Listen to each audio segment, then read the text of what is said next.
அதீத அன்பு தான் இதுக்கெல்லாம் காரணம். முதல் அமைதி அந்த படத்தை பாருங்க. உட்காருங்க.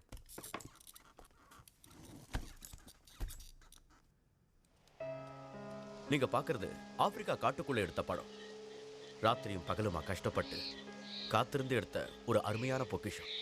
2 குட்டிங்களை வச்சிருக்கிற அந்த தாய் குரங்க பாருங்க, எவ்வளவு சந்தோஷமாவும் ஆனந்தமாவும் இருக்கு பாருங்க. அந்த 2 குட்டியில ஒரு குட்டி கொஞ்சம் கொஞ்சமா நோய்வாய்ப்பட ஆரம்பிச்சு. ஆனா அந்த தாய் குரங்கு அதை உணரவே இல்லை.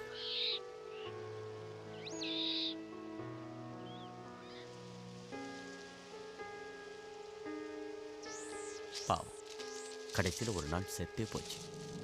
தாய் குரங்குக்கு குட்டி செத்து போனது தெரியவே இல்லை. உயிரோட இருக்கிறதா நினைச்சு தினம் தினம் அந்த குட்டிக்கு பால் கொடுக்கறதும் பேன் பார்க்கறதும் கொஞ்சறதுமா இருந்துச்சு. உயிரோட இருக்கிற குட்டியை பாத்துக்கிற மாதிரி நல்லா பாத்துக்கிச்சு. இதுல ஒரு ஆச்சரியம் என்னன்னா, தான் குட்டி உயிரோட இருக்குங்கிற நம்பிக்கையில அதை இன்னும் தூக்கிட்டு அலையறத பாருங்க. இதை பாக்குறப்போ நமக்கு எவ்வளவு வேதனையா இருக்கு. கடைசியா இன்னொரு முக்கியமான விஷயத்தை கவனி.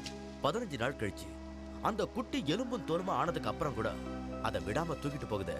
ஏன்? எல்லாத்துக்கும் காரணம் அளவுக்கு அதிகமான பாசம் தான்.